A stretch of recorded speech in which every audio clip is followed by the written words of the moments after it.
Today we continue our contemplative review of the rules of thought and the rules of action and come together at this close of the energies of the light of Sagittarius.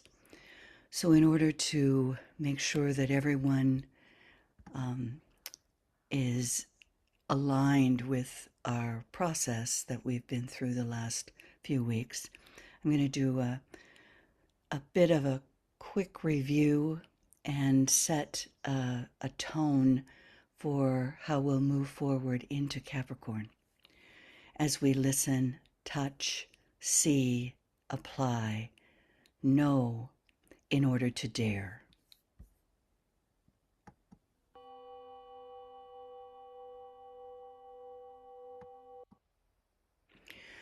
So as we continue this focus, think as we move forward, find the thoughts that come to you in relation to your experience in Sagittarius. I see the goal, I reach the goal, and then I see another. We started with asking each of us to focus on a keynote in Sagittarius, so you might remind yourself what you focused on of the 5 keynotes that are so vital for this 5th root race, 5th subrace in humanity's evolutionary process.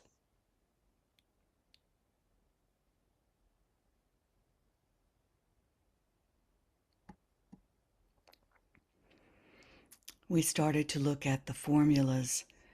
The first formula that takes us from darkness to light.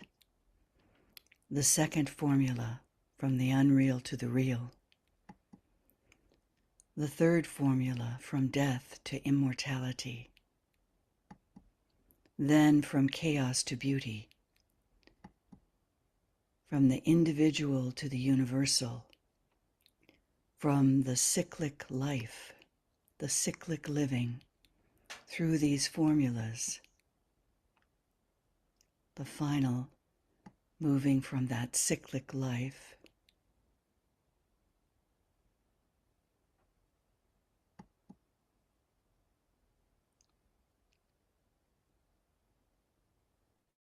over the eons to life itself.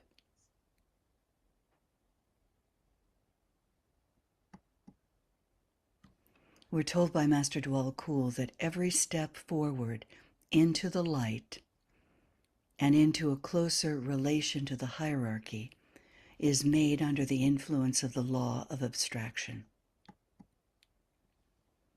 Let's review what DK tells us about laws and use this as our foundation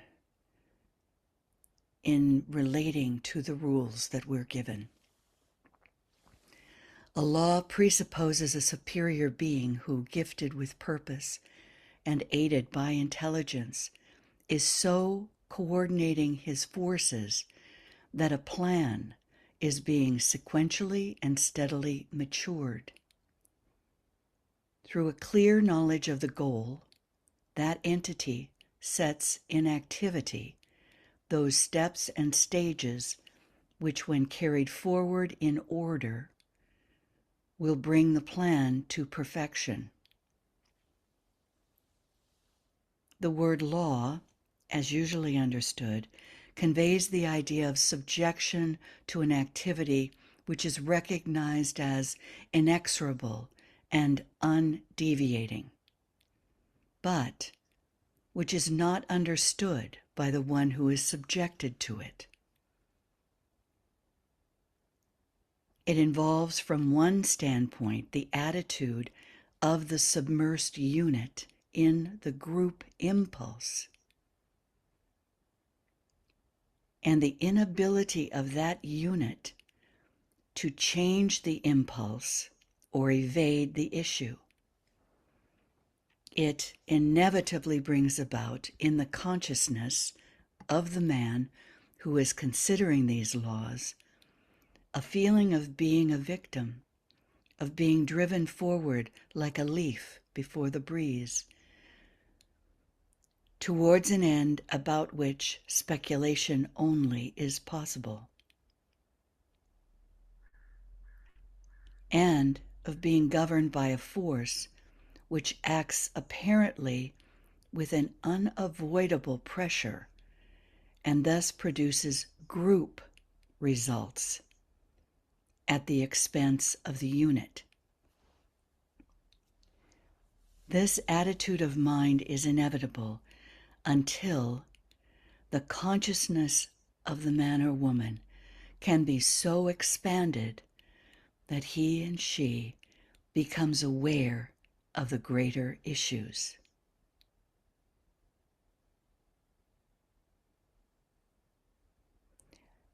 Have you reached this point?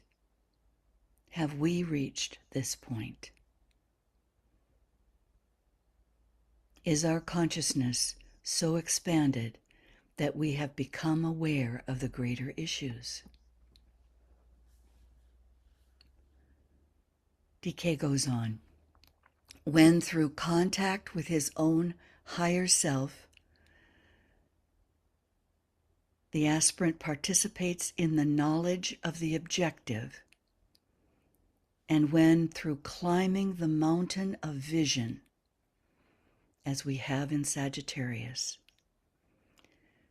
their perspective changes and the horizon enlarges. The aspirant, the disciple, comes to the realization that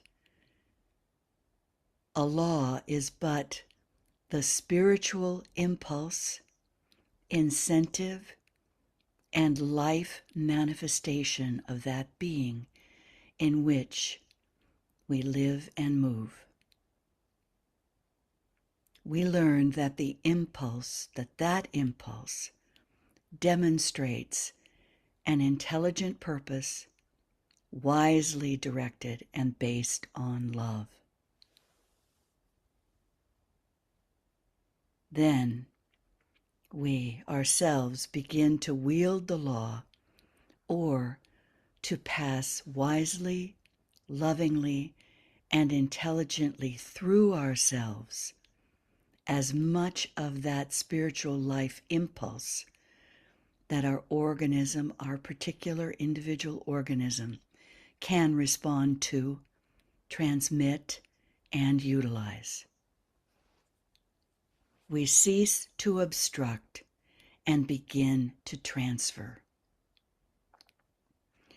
We bring to an end the cycle of the closed, self-centered life, and we open the doors wide to spiritual energy.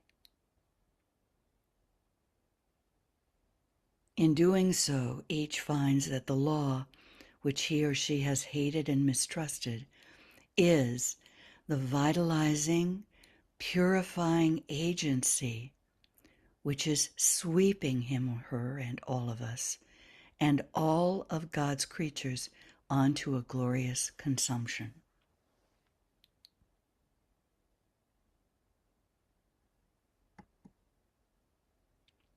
So in Sagittarius, where we recognized the movement from that initial instinct in relation to laws, with aspiration moving to intellect, the intellect that can know, leading to sparks of intuition and gradual illumination.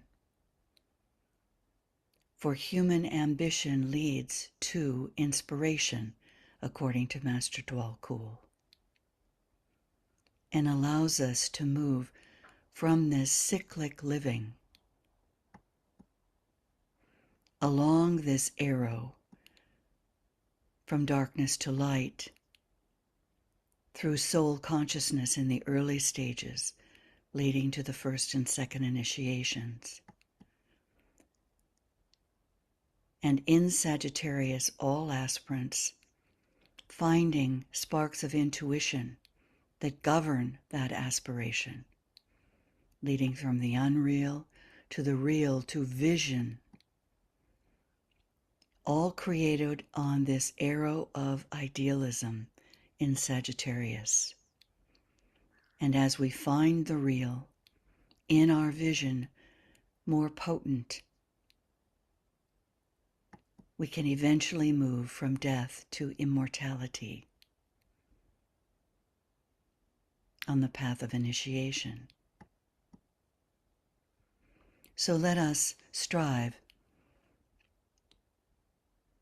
to bring in the energies of the soul, inspiring the personality life from those high levels, and presupposing that we're all reaching the soul as that point of highest contact for us, that egoic consciousness that can touch the Buddhic plane and learn how to use the atomic matter in our being, and thus open up a wide range of communicators.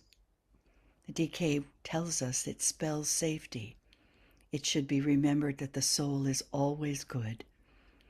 The soul may lack the knowledge in the three worlds, and in this way be deficient, but it harbors no evil. So we endeavor to always work from that level of soul consciousness. We used and talked about the formulas, knowing that if these are utilized and followed with spiritual exactitude, this will reveal your soul-intended life pattern, and this will be an expression of a life purpose. So when we sound this mantra, we are invoking every stage of this movement from cyclic living to life itself. Lead us, O Lord, from darkness to light, from the unreal to the real, from death to immortality, from chaos to beauty, from the individual to the universal, from cyclic living to life itself. This is the path of initiation.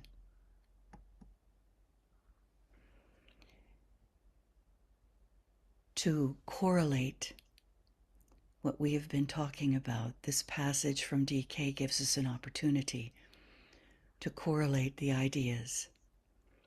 An emergence into manifestation of the subjective aspect in humanity.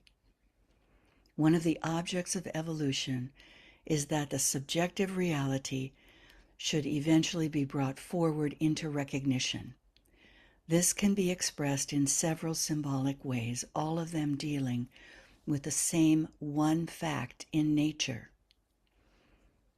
the bringing to the birth of the Christ within.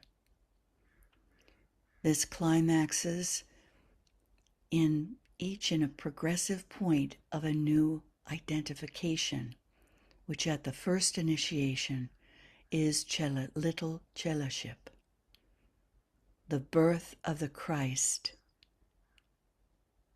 the Bodhisattva, the Lord Maitreya, the coming one, moving from darkness to light. The shining forth of the inner radiance or glory. The second initiation, becoming the Chela in the light, recognizing the movement from the unreal to the real along the path of initiation. So many now in our groups moving in that stream toward the third initiation, accepted discipleship, the demonstration of the second or the love aspect, the true love aspect, pure reason, absent all sentimentality, that allows for the movement from death to immortality.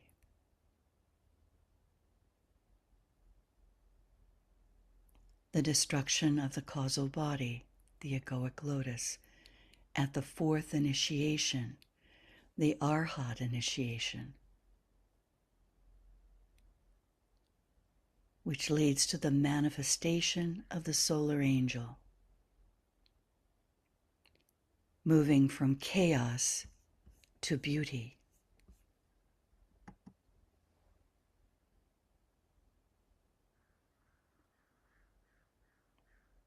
And on to the fifth initiation, where the disciple becomes the master, the adept, which reveals the appearing of the Son of God, the ego, or the soul within, as a master moving from the individual to the universal.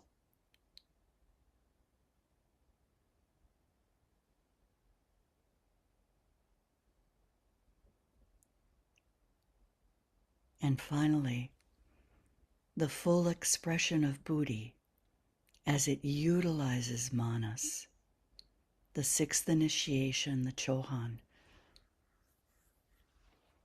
the initiation that the Christ completed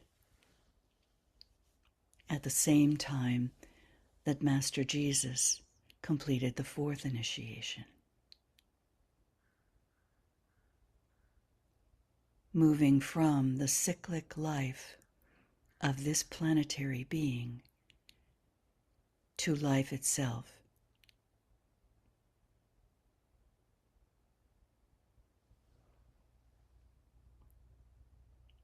So we recognize our pledged discipleship, whichever level that may be.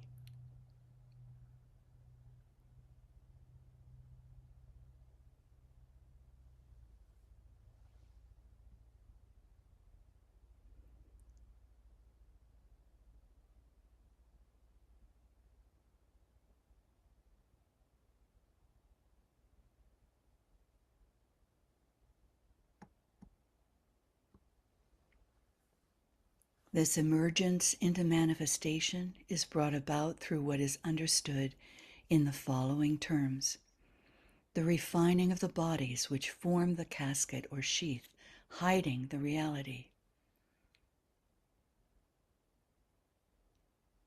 The process of unveiling, so that one by one those bodies which veil the self are brought to a point where they are simply transparencies, permitting the full shining forth of the divine nature. After the destruction of the causal body at the fourth initiation, this proceeds on the higher levels.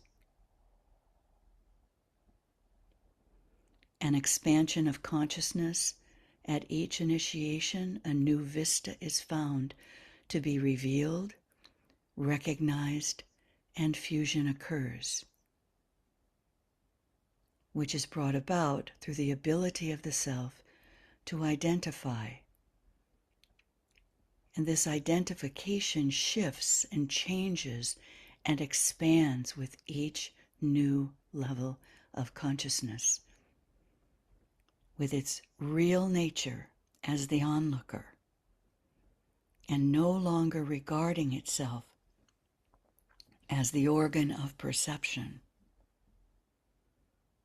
So gradually,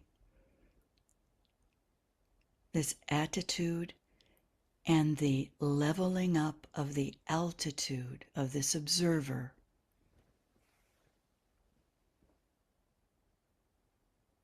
increases with every initiation.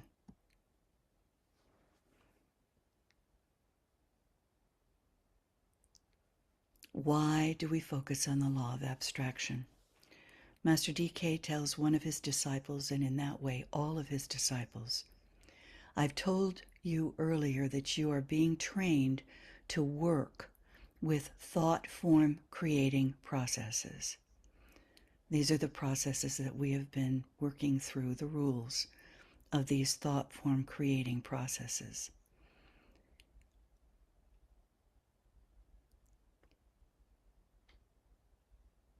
Because of this planned training, planned with the consent of your soul and your master, you are already susceptible to group thought forms, and you must learn increasingly to work under the influence of the law of abstraction.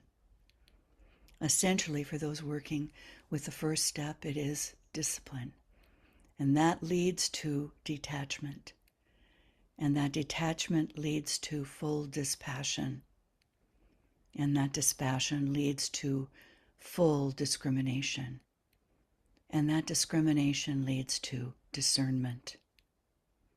So when the law of abstraction is wielded consciously by us from within the ashram, we discover that it has various meanings and policies which will function on the different planes of consciousness.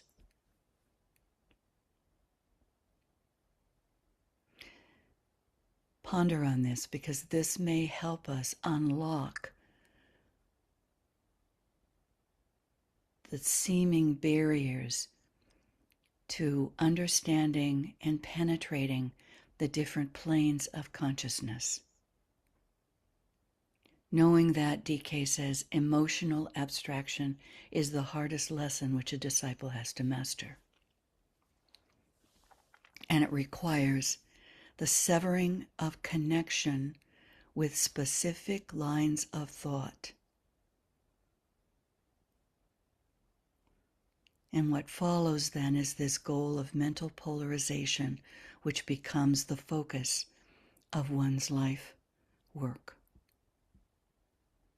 It is the law of abstraction which lifts the disciple out of the three worlds, the three lower bodies, etheric, physical, astral, emotional, and mental, of human endeavor. It is the same law which brings about the upward drive which all units of life express, and the search of all of them for identification with the One. And he says it is with this law that you, along with all disciples, must learn to work. So we spoke about discipline in relation to the Rule 12, because the life is mostly centered on the plane of concrete life. We need to be conscious of our words and speech, because these indicate our thought. And pay close attention, because every word, differentiated or synthesized, affects the Deva kingdoms, and hence the form-building aspects of manifestation. No sound is ever made without producing a corresponding response in Deva substance, and driving the multitudes of tiny lives to take specific forms. DK tells us, and we noted before, that the goal for the mental body is simply that it should become a transmitter of the thoughts and wishes of the solar angel, and should act as the agent for the spiritual triad. That is the goal of mental polarization. The goal for the astral body is that it should be the reflector in a similar way of the Buddhic impulses, which reach the emotional body via certain petals of the egoic lotus and the astral permanent atom.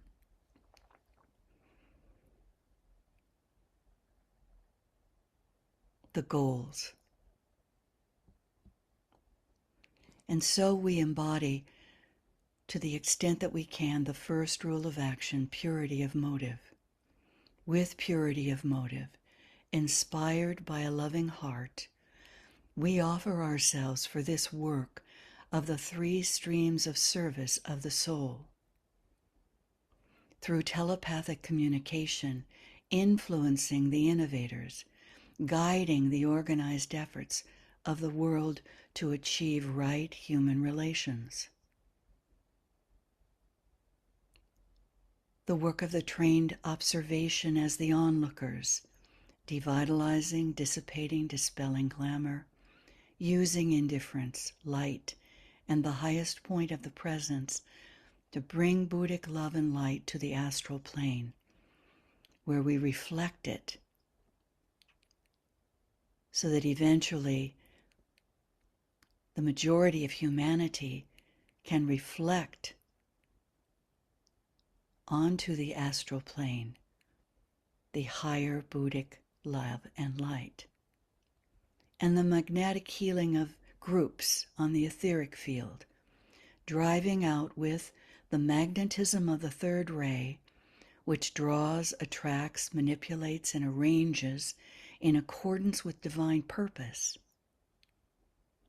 driving out the ancient evils, the lunar lords, and bringing into the etheric field the higher Devic builders.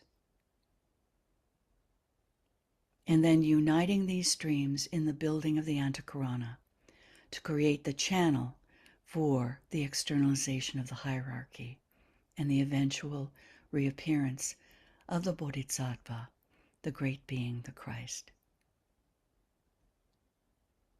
And so we can say, as we work together, I pledge myself to the path of love.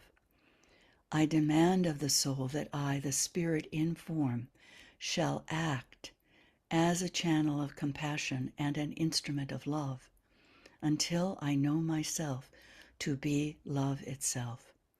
I am that love. With pure intent I serve. To this in knowledge full, I pledge myself. I pledge myself to the path of discipleship.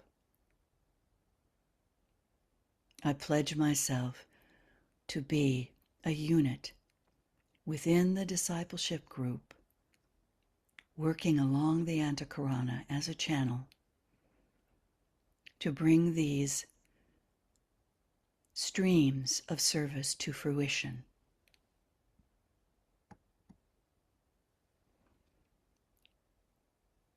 Through the second rule of action, the ability to enter the silence of the high places under the law of rhythm, restoring equilibrium with the law of vibration, and studying to the degree that each of us is able, the degree, the level, the measure of atomic substance that we are bringing into our beings, into our groups, so that we can synchronize the laws of vibration and the law of rhythm.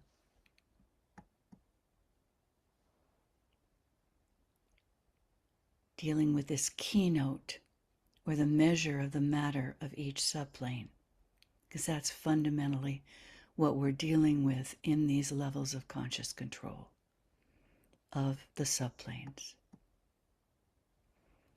And the secret of this law of vibration is revealed to us as we learn to sound forth the word in its three aspects: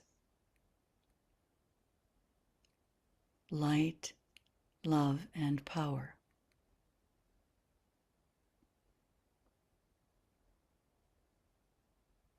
And we understand and ponder on the difference, the distinction between the breath and the sound, between the process of breathing and the creation of directed vibratory activity.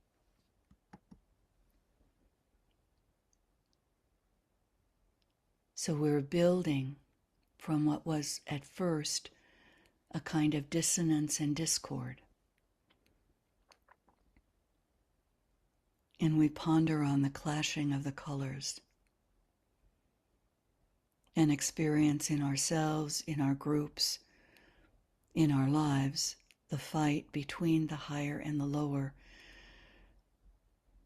the challenge for every disciple to live the life of the higher and still function in this world of the unreal.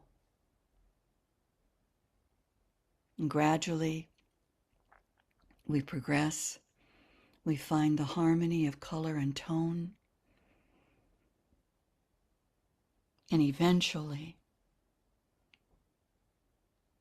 we find that basic note of matter, the major third of the aligned personality, the dominant fifth of the ego, the soul,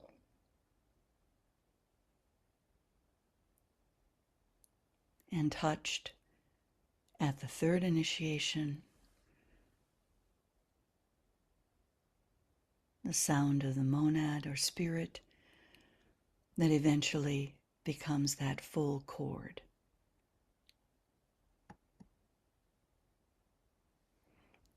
Always remembering that the Om rightly sounded releases the soul from the realm of glamour and of this enchantment of the lower. And it is the sound of liberation, the great note of resurrection, and of the raising of humanity to the secret place of the Most High, when all other words and sounds have failed.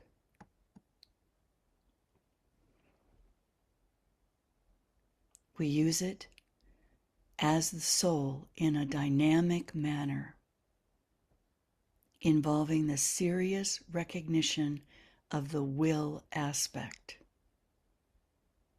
knowing that the great invocation, the Om, and all such words of power must go forth from the soul, whose nature is love and whose purpose is solely group good,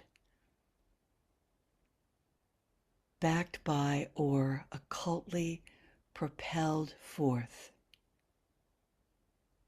So this process brings into the activity the will, the love, and the intelligence of those who are using these words and formulas.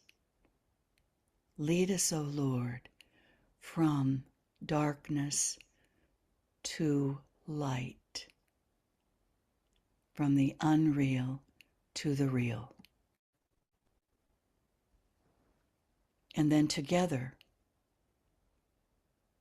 when the word is correctly sounded by the group, a group rightly intermingled, sounded as the soul in alignment and integrated as soul, then it attracts the attention of certain of the highest devas or angels whose work lies with the bodies of men and women of humanity, and enables them then to do that work with greater exactitude and make the contacts on the higher level that later will be of use.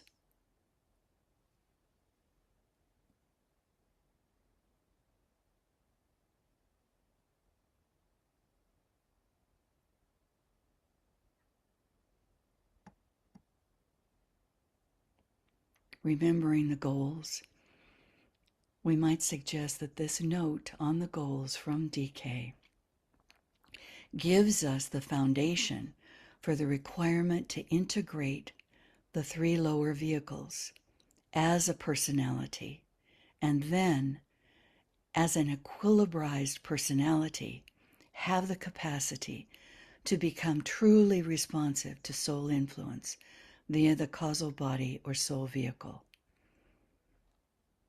called the egoic lotus by many, and that eventual achieving of soul fusion.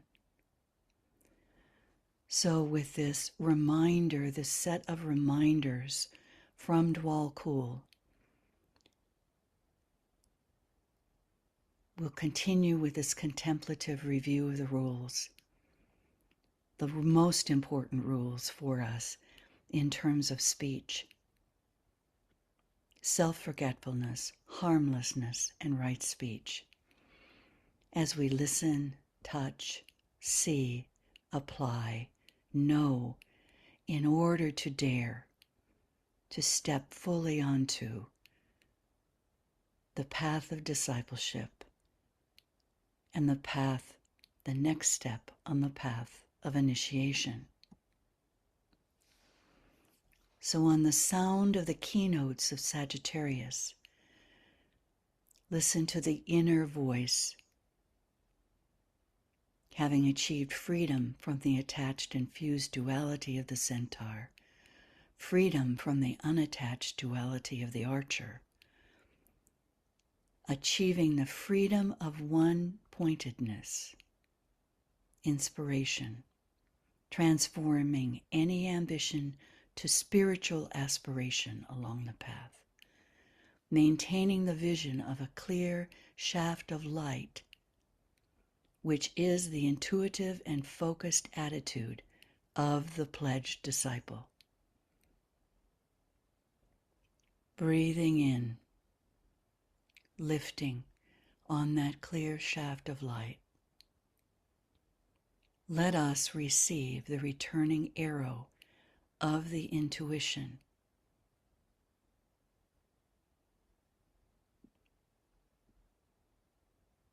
For this shaft, the beam of aspiration, returns to us as the arrow of the intuition. And only the intuition can carry us to the foot of the mountain of initiation in Capricorn. Idealism, which, with the power to see the vision and to direct our course towards divine idealism in the spiritual triad on the Buddhic plane, utilizing the expression of the sixth ray. And this outpouring energy of the sixth ray, vivifying life, manifested through the third law, the law of service, in the law of for groups, the law of waters and fishes. This law, for want of a better name, concerns the identification of an atom, a person, with the group interest, and the steady negation of the atom or person's own material interests. And this law really deals with the process or method whereby a person, an atom, positive in its own centralized life, gradually becomes responsive and receptive to the positive life of the group.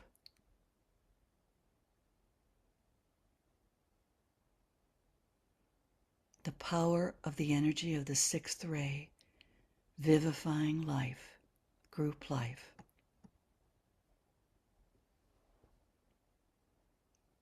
Through the formulas, we are points of light within a greater light. We are strands of loving energy within the stream of love divine.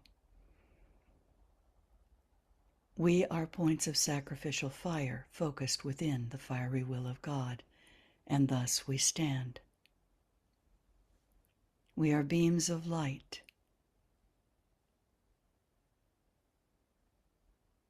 We are a way by which humanity may achieve.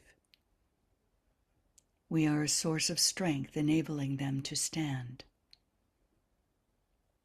Aligned with the energies of Sagittarius, we see we are beams of light shining upon their way, and thus we stand at the foot of the mountain. And standing thus revolve and tread this way the ways of humanity and know the ways of God, and thus we stand.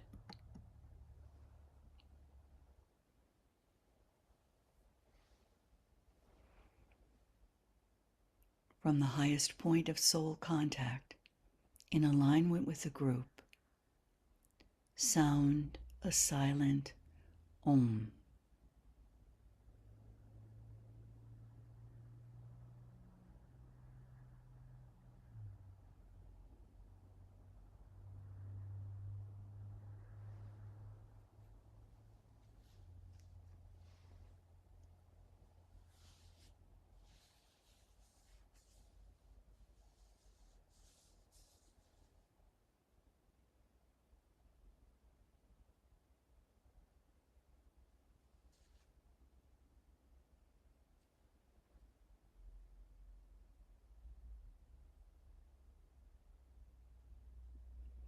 On this note,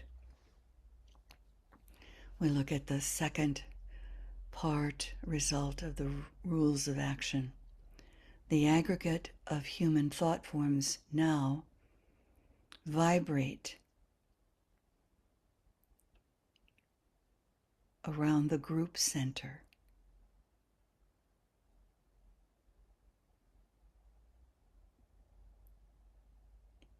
And this thought energy directed towards the creation of that desired by the group, and not solely towards that desired by the unit. The stream of energy which is emanated constructs vital thought forms, running counter to that of humanity, the masses, and does produce a kind of temporary chaos. And then we engage in three things. The first is to impose upon our beings the newer and higher rhythm, this new balance and equilibrium.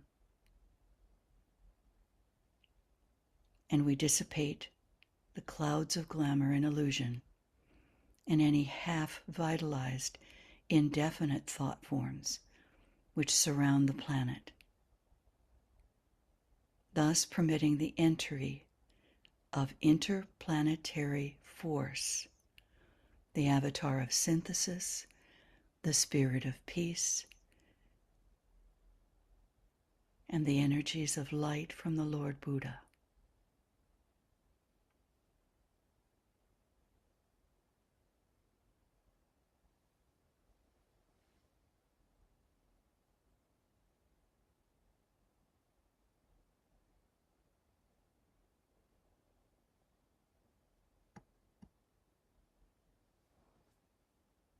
And we invoke through the Om, through the great invocation,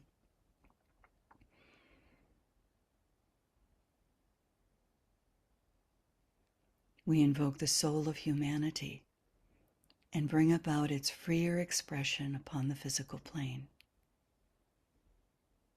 We stimulate the souls of all, everywhere, with the increased inflow of the Christ principle of love, which will express itself in world understanding, goodwill, cooperation, and peace.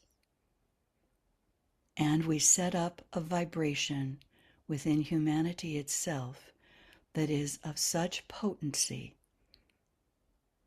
that it will attract magnetically a response from the waiting, watching hierarchy and bring about a much closer and conscious rapport between hierarchy and humanity.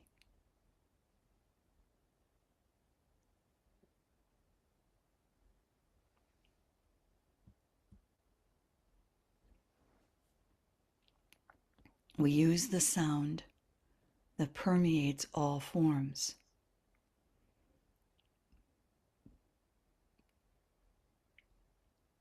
And as a group, in every group, we acknowledge that every spiritual group has its own tune, and the groups which are in process of collaborating with the hierarchy make music ceaselessly.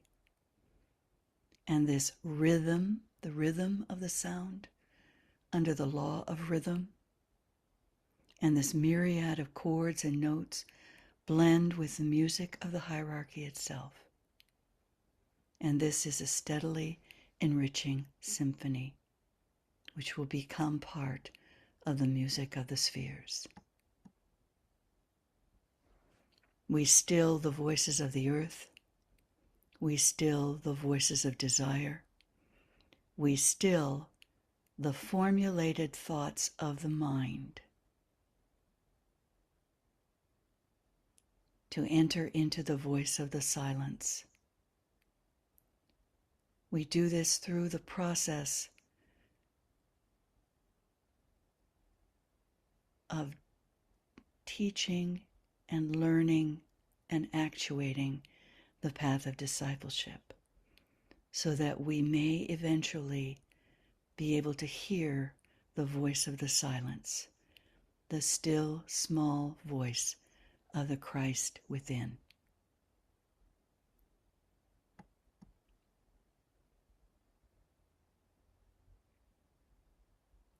Not forgetting that consciousness is dependent upon its vehicle of expression, and both are dependent upon life and energy for existence, the immutable law.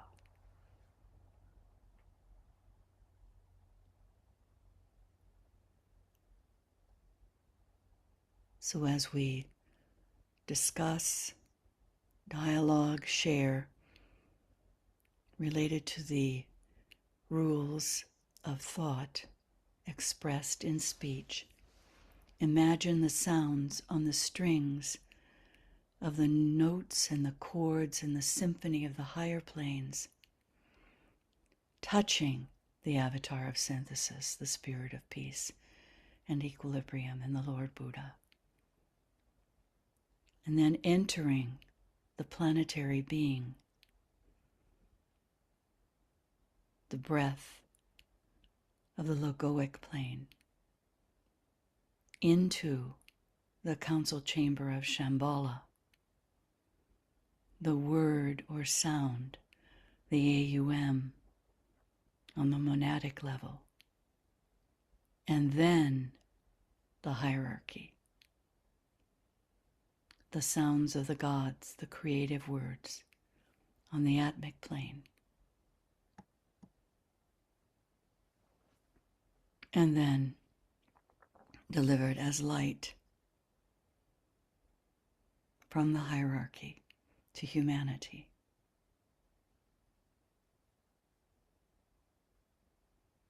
So that the light within will shine forth with even greater clarity as this refining process, the path of discipleship, the path of initiation, goes on until when atomic matter predominates, great will be the glory of the inner. We are all graded according to the magnitude of the light, according to the rate of vibration, according to the purity of the tone and the clarity of the color. Let us move forward toward the third initiation so that the entire personality will be flooded with light from above.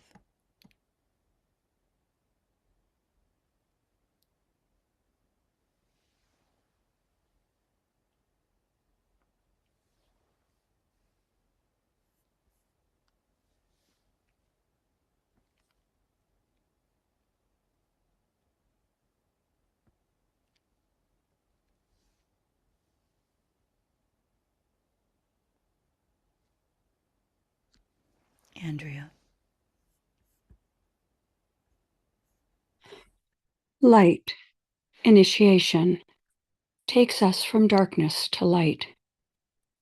It must be remembered that the entire solar system, with all that is included therein, is expressing itself in terms of light, and that the process of initiation might therefore be regarded as one in which the different points of light, or human sparks, are stimulated, their radiance and temperature increased, and the sphere of influence of each light extended in radiance.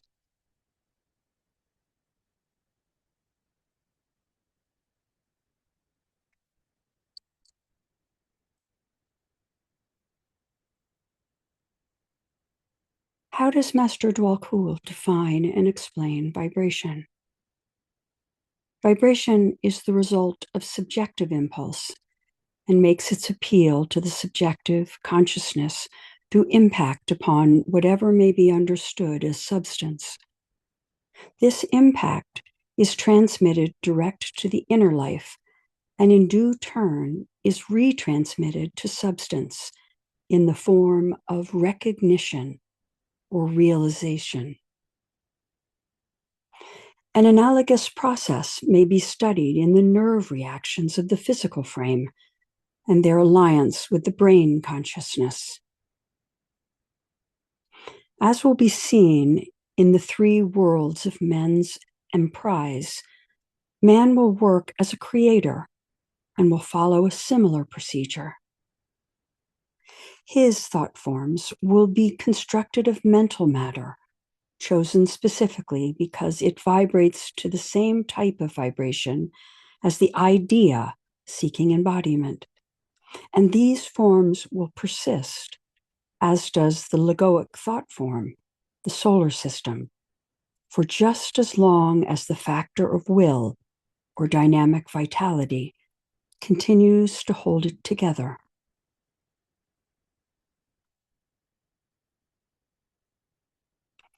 Rules of action, how to choose in the face of indecision.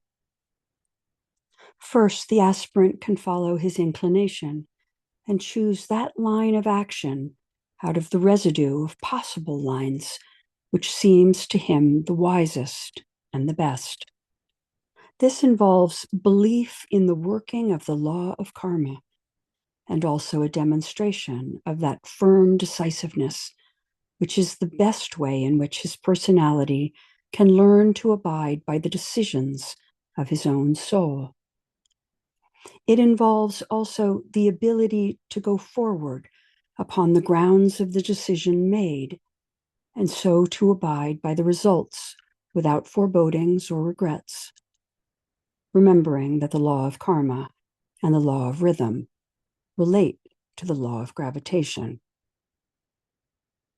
Secondly, he can wait, resting back upon an inner sense of direction, knowing that in due time he will ascertain through the closing of all doors but one, which is the way he should go.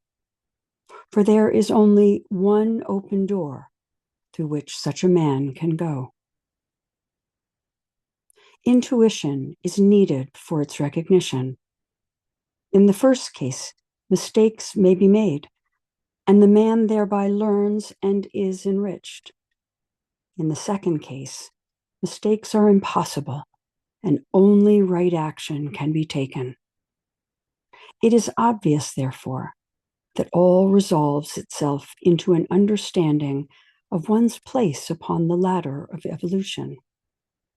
Only the highly advanced man can know the times and seasons and can adequately discern the subtle distinction between a psychic inclination and the intuition.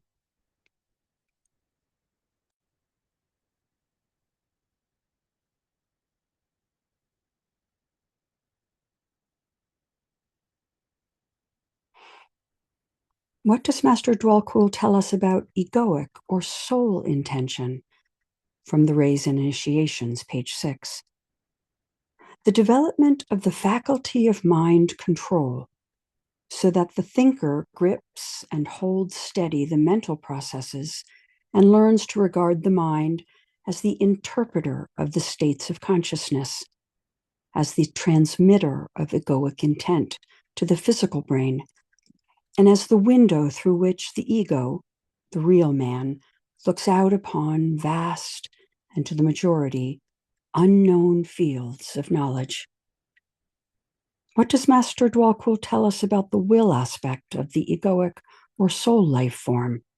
From the will aspect of the egoic life begins to influence the disciple upon the path of discipleship and of preparation for initiation through an effort to grasp and understand the higher aspects of this mental process.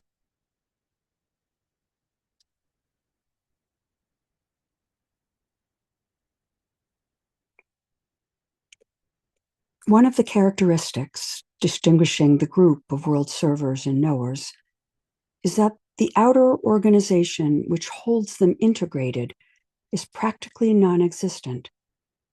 They are held together by the inner structure of thought and by a telepathic medium of interrelation. The great ones, whom we all seek to serve and thus linked and can, at the slightest need and with the least expenditure of force, get en rapport with each other. They, the one world serving group, are all tuned to a particular vibration. In the new groups are collected together people who are very diverse in their nature, who are found upon differing rays, and who are of different nationalities, and who are each of them the product of widely varying environments and heredity. Besides these obvious factors, which immediately attract attention, there is also to be found an equal diversity in the life experience of the souls concerned.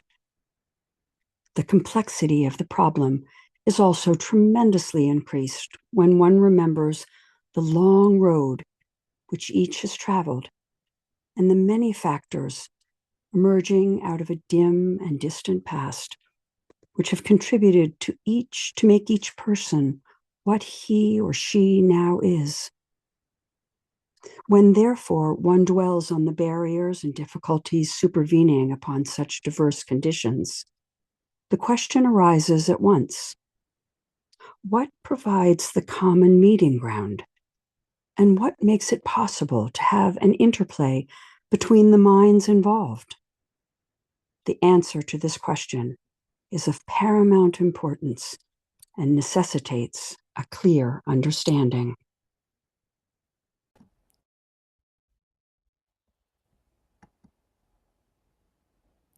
Ellen.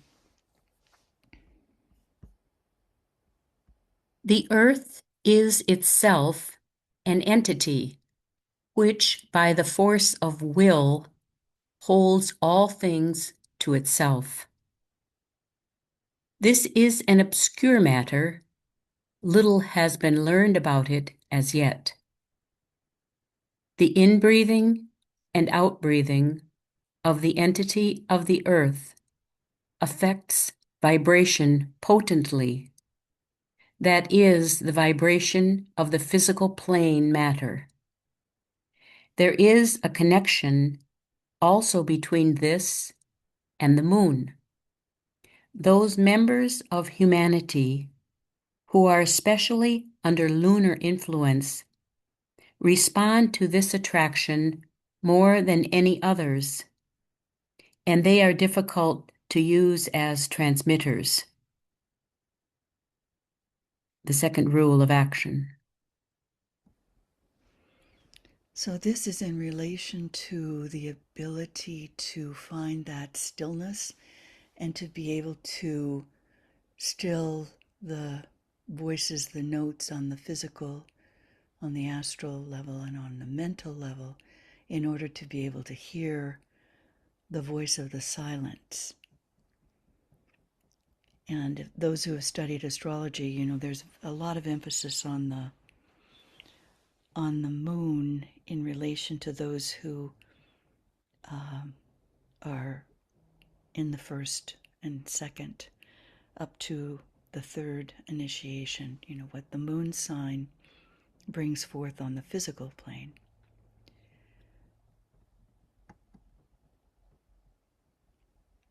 The silence that comes from the inner calm is the one to cultivate. Aspirants are urged to remember that the time will come when they too will form part of the group of teachers on the inner side of the veil. If then they have not learned the silence that comes from strength and from knowledge, how will they bear the apparent lack of communication that they will then find exists between them and those on the outer side? Learn, therefore, how to keep quiet, or usefulness will be hampered by astral fretfulness when on the other side of death.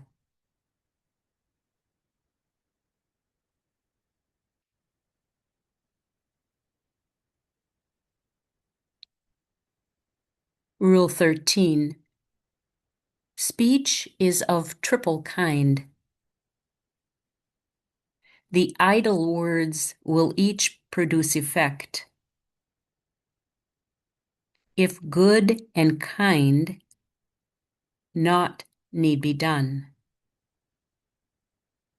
If otherwise, the paying of the price cannot be long delayed. Cultivate self-forgetfulness and harmlessness.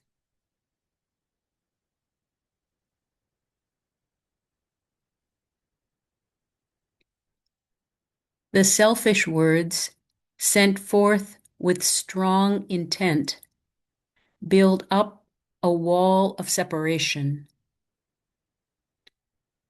Long time it takes to break that wall, and so release the stored up selfish purpose. See to thy motive, and see to use those words which blend the little life with the large purpose of the will of God.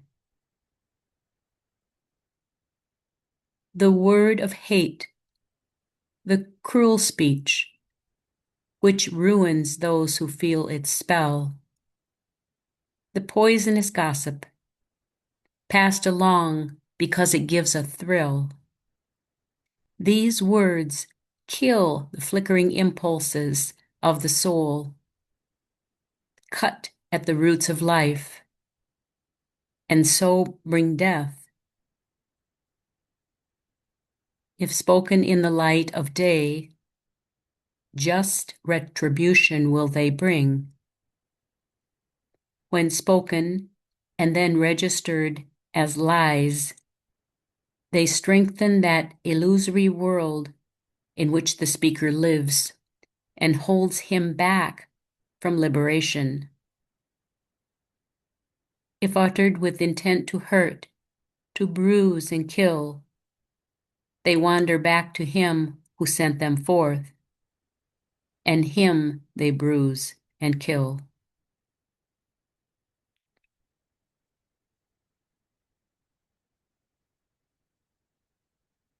And right speech leads to the jewel in the lotus. The sacrifice petals, love petals, and knowledge petals are protected as we guard our thoughts.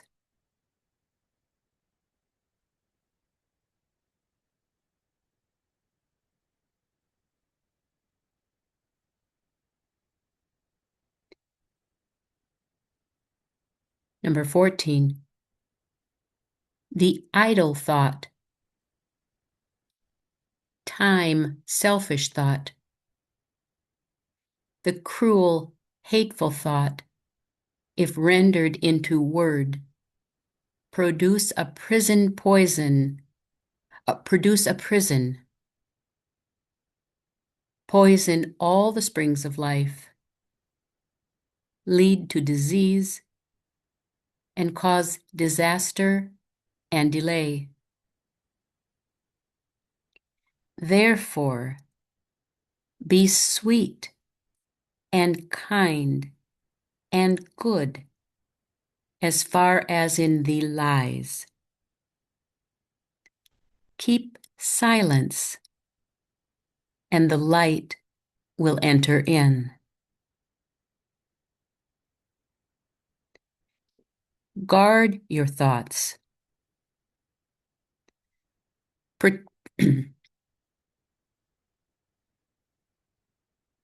The factor that is of importance is the causes initiated by man from life to life. These work out in the appearance of disease, in the emergence of some disastrous consequences, in circumstance and in event. and in the general conditioning of some particular incarnation.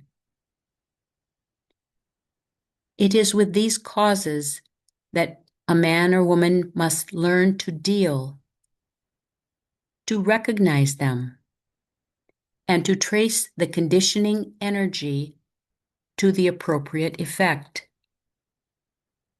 Dealing primarily, then, with the task of negating the cause by the opposition of a trained will. Karma is not inevitable, inescapable, or a dire happening. It can be offset, but this offsetting, particularly where disease is concerned, will include 4 lines of activity. 1. Determining the nature of the cause and the area in consciousness where it originated. 2. Developing those qualities which are the polar opposite of the effective cause. 3.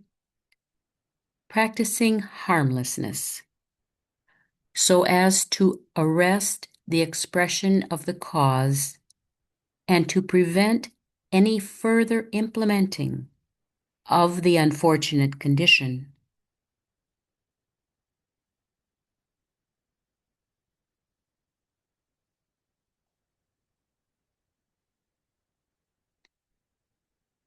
Number 15. Speak not of self. Pity not thy fate. The thoughts of self and of thy lower destiny prevent the inner voice of thine own soul from striking upon thine ear. Speak of the soul. Enlarge upon the plan. Forget thyself in building for the world. Thus is the law of form offset. Thus can the rule of love enter upon that world.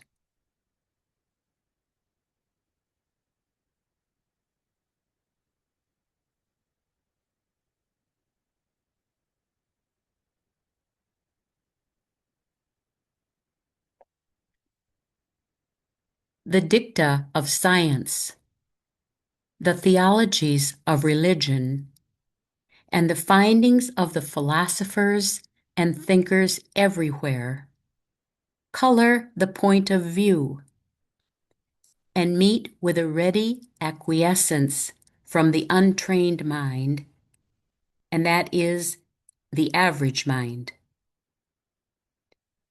Then, secondly, we have discriminative knowledge, which has in it a selective quality, and which posits the intelligent appreciation and practical application of the more specifically scientific method, and the utilization of test, the elimination of that which cannot be proved, and the isolation of those factors which will bear investigation and are in conformity with what is understood as law.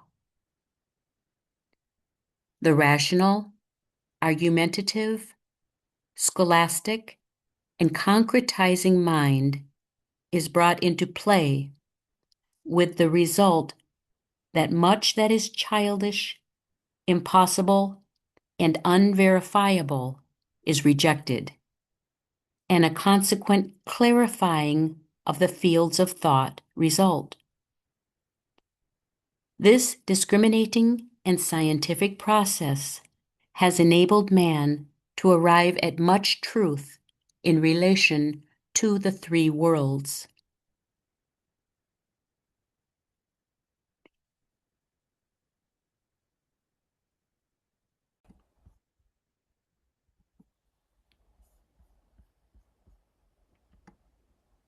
The scientific method is, in relation to the mind of humanity, playing the same function as the occult method of meditation in its first two stages of concentration and prolonged concentration or meditation plays in relation to the individual. Through it, right processes of thought are engendered, non-essentials and incorrect formulations of truth are ultimately eliminated or corrected. And the steady focusing of the attention either upon a seed thought, a scientific problem, a philosophy, or a world situation results in an ultimate clarifying and the steady seeping in of right ideas and sound conclusions.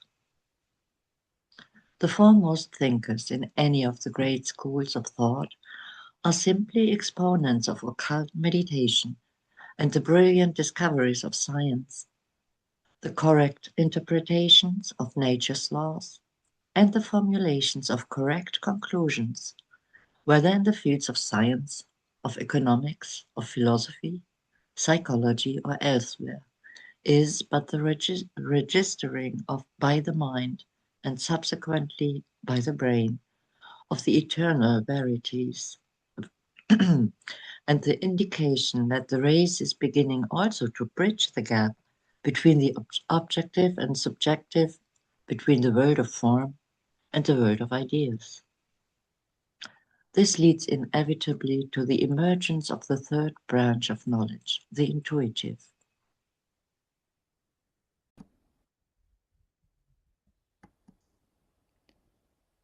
And we have talked about inspiration coming from the higher levels and the way in which it comes through. So watch your thoughts. What are the sources? What's inspiring you? Who is inspiring you? And then we relate it to the progression in terms of energy following thought in these 4 stages that are not divided off, but actually become a kind of symphony of inspiration and then thought form and sound in the articulating. But it is important as we consider the Ajna Center as it develops. And then this point in Sagittarius that the soul inspires the personality life, so that we arrive at a vision, full illumination. And as DK tells us, when he gives us these steps to follow, know thyself, proceed slowly and with caution and study effects, that wherever we are, the world will see the effects and be a better judge than we are ourselves. And above all, the Master will know, for the results on causal levels will be apparent long before we are conscious of any progress ourselves. We remember, as we learned before, that group intuition, which we attempt to develop, dispels illusion. As we learned from Master Moria, in heart, new circumstances will reveal the path to the future. Truth is always the same, but combinations are different as they depend on the consciousness. So much that is beautiful ends up being destroyed due to the ignorance of the temple of the heart. So we are to develop this temple of the heart that creates the warmth, the heartfelt warmth that is mentioned in the first rule for disciples and initiates. It's the warmth of the group love that permits the energetic moving out onto the path of initiation. And this particular statement from DK in Discipleship in the New Age, Volume 1, that it is perhaps wise to remember as a general rule that no one believes what others may tell them. No matter how apparent the truth or how much the person may protest that they accept that truth, only those truths which are wrought out individually in the crucible of experience really penetrate into the living consciousness and bear fruit. So try to always be aware of any spiritual experience that comes to us, such as contact with some presence, either our own soul, the angel of the presence, or contact with some disciple. Any illumination that comes to us, throwing a flood of light upon a problem and revealing the way that we should go or the group should go. Any intuition which, corroborated by the reason behind it, carries one forward into knowledge and evokes the wisdom of the soul and its registration by the brain via the mind. And any telepathic happenings between us. This telepathic interplay should be cultivated, but also carefully checked and counter-checked, and the strictest accuracy preserved. So then we will foster the spirit of truth. And the ashram functions telepathically when fully and rightly organized under this governing principle of all true telepathic communication. So we endeavor to develop telepathic thought, receiving and transmitting.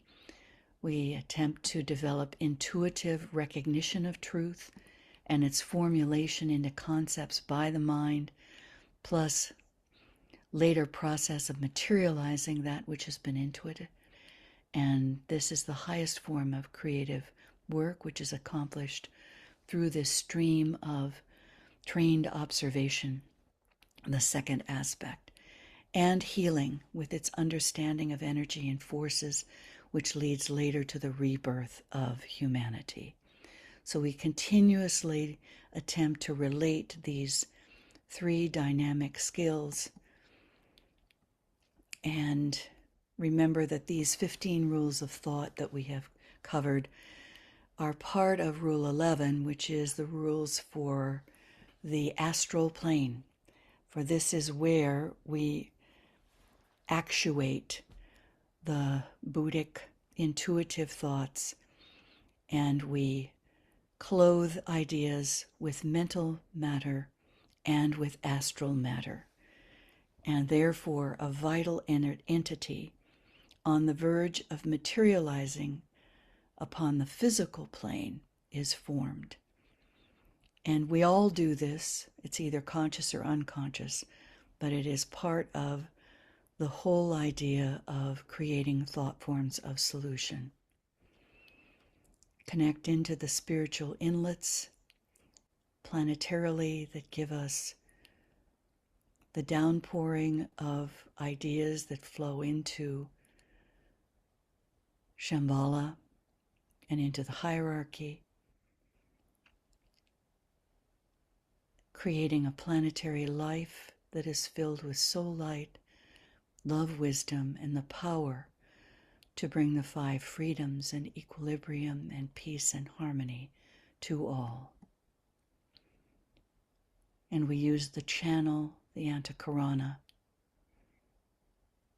and all the power, the words of power of the 7 rays.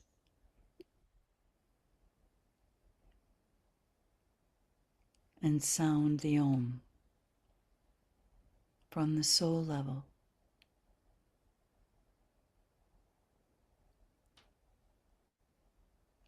And draw down into our groups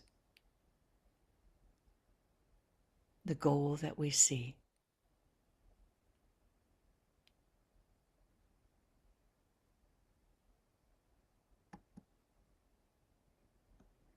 May the holy ones whose disciple I am show me the light I seek. Give me the strong aid of their compassion and their wisdom. There is a peace which passeth understanding.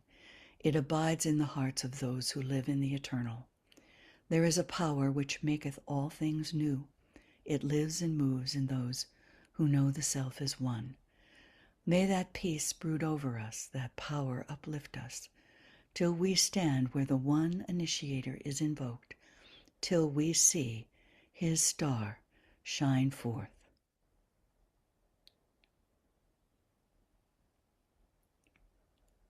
Let us sound a silent Om from the heart of the group soul. Alignment with the hierarchy.